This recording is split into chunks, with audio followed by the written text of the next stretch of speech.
take an example. But one messenger, Allah Tabaraka wa Ta'ala singled out as a role model, as a qudwa, as an example for us, our father Ibrahim. And of course there are many reasons for this. Allah Tabaraka wa Ta'ala, He said, قَدْ كَانَتْ لَكُمْ أُسْوَةٌ حَسَنَةٌ فِي إِبْرَاهِيمَ وَالَّذِينَ مَعَهُ. Indeed, there has been an excellent example for you in Ibrahim and those with him. And those who are with him are his family. Because Ibrahim had no followers. Ibrahim alayhi salam had his family. And they represented an ummah. They represented an ummah. Now there are many lessons. And there are many wisdoms to take from the life and the story of Ibrahim alayhi salam, but we will focus on one lesson today, and we have heard about it many times before. But Allah Ta'ala, He said, فَذَكِّرْ فَإِنَّ الذِّكْرَ تَنْفَعُ الْمُؤْمِنِينَ. Remind, for indeed remembrance and reminders benefit they benefit the believers. So may Allah Ta'ala make us from the believers who benefit from the reminder. Now this lesson today is the lesson of submission, Islam and surrender. And from three seemingly isolated events in the life of Ibrahim alayhi salam. His life was full of events, full of lessons, but three events. Ibrahim alayhi salam demolished the idols that his people worshipped, and for that he was sentenced to death, and not any death, a gruesome death by burning. He knew the risks of what he was doing, and yet he went ahead with it, demolishing their idols to establish a compelling case against his people. How can you worship those which do not hear and do not see and do not benefit you? And how can you abandon the worship of the one God, Allah subhanahu wa ta'ala, who hears and sees and benefits and harms, Jalla Jalaluhu? And he was willing to pay the ultimate price, after which there is no price to pay, his life.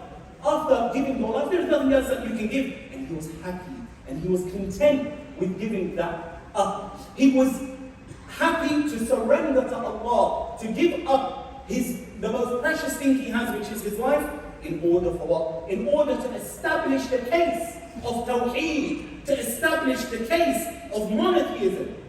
And so, launched into a fire, a raging fire consuming everything around it, launched by catapult from a distance because the people could not come near to the fire to throw him in.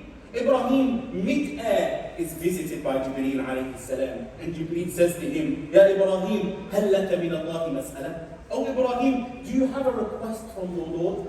In the air, on his way to the fire. And he says, the statement of the believer, عِلْمُهُ بِحَالِي يُغْنِي عَنْ سُؤَالِي. His knowledge of my state is sufficient. It's sufficient for me from having to ask him. It suffices me from having to ask him. Absolute, total submission. He didn't ask, oh Allah, save me. Oh Allah, give me Jannah. Oh Allah, bless me with martyrdom. He said, Allah knows my condition, and that's enough for me. That's enough for me. And Allah wa ta'ala, knowing that Ibrahim is basically saying, I'm happy to die for the sake of Allah. I'm happy for this to be the end of the chapter in this life. And you know, brothers and sisters, that was the end of the chapter for many prophets. Death. The first trial is met with, or the first call they make to their people, or the second or the 10th, is met with objection and then ending in death. Bani Israel killed many of their prophets. But Allah wanted something else for Ibrahim. Allah wanted Ibrahim to be an example for mankind until the end of times. And so he lands in the fire, and Allah Ta'ala changes the laws of physics for Ibrahim. قُلْنَا يَا نَارُ كُونِي بَرْدًا وَسَلَامًا عَلَى إِبْرَاهِيمَ. We said to the fire, be cool, but not just cool, or else he would freeze. وَسَلَامًا, and peace, but not for everyone, or else the fire would never burn until the end of times. Ibrahim, only for Ibrahim, and so it did not burn him. And Ibrahim alayhi salam passed this test. He surrendered to Allah and passed this test. The second test is very difficult. More difficult than the first. The first one is easy, and many people, not just the prophets, but the Salihin, until the day of judgment, there will be people willing to give up their life for the sake of Allah subhanahu wa ta'ala. The second test is very difficult. After asking Allah for years to bless him with a child, he said, رَبِّ هَبْ لِي مِنَ الصَّالِحِينَ. My Lord, grant me a child from the righteous. And then Allah grants him فَبَشَّرْنَاهُ بِغُلَامٍ حَلِيمٍ. And we blessed him with a gentle, subhanAllah, غلام حليم, a gentle child. This gentle child, he has to leave with his young wife, commanded by Allah to leave them in a barren valley, a lifeless desert, with no water, no vegetation, no signs of life, to leave them there. Ibrahim doesn't know what their fate will be, and that is a difficult trial.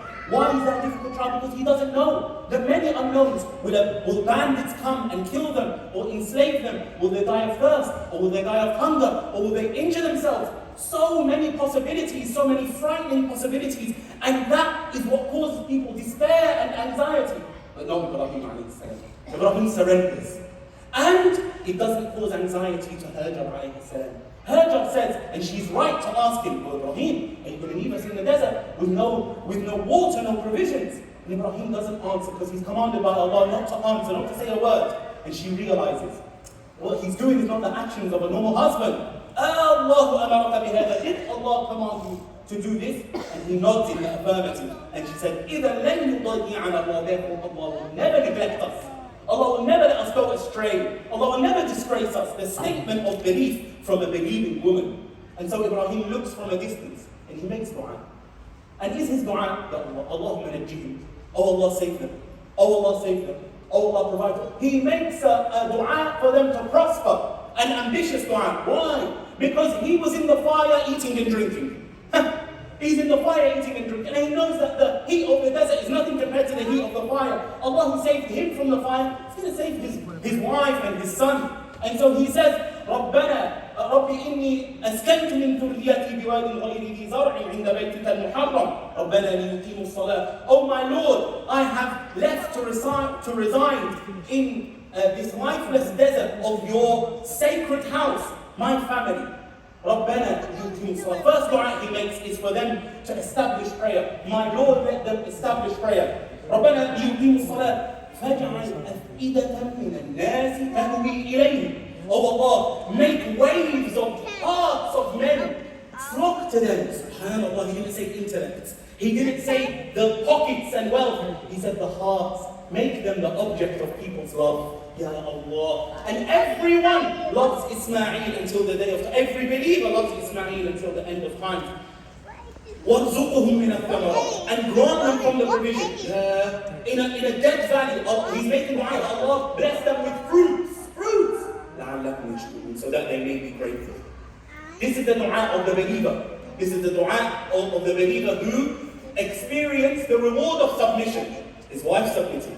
And the son, with his baby eel, strikes the ground and it explodes forth with water. Water, the well of Zamzam, which will not dry until Yawm al-Qiyamah. Subhanallah, until the day of judgment. Subhanallah. The third trial, dear brothers and sisters, is the culmination of all the trials, the most difficult and the most severe. Allah Ta'ala, He said, إِنَّ ذَلِكَ لَهُوَ الْبَلَاءُ الْمُبِينُ. Indeed, that was the most severe trial. Never replicated or equaled again. The command was not for Ibrahim only to kill his son, but it's his only son. And not for him to just kill him, but to slaughter. It's gruesome, isn't it? He's not commanded to throw him off a mountain or to fire an arrow, but with his own hands, the hands that carried and raised his child. The hands that protected his child from harm, with these very hands, to bloody them with his son's blood and slaughter. So Ibrahim alayhi salam brought up his son well. Right? His son knows my father was saved from the fire. Me and my mom were saved from starvation and from thirst. My foot hit the ground and Allah cracked it open for water to come, which we drink until today.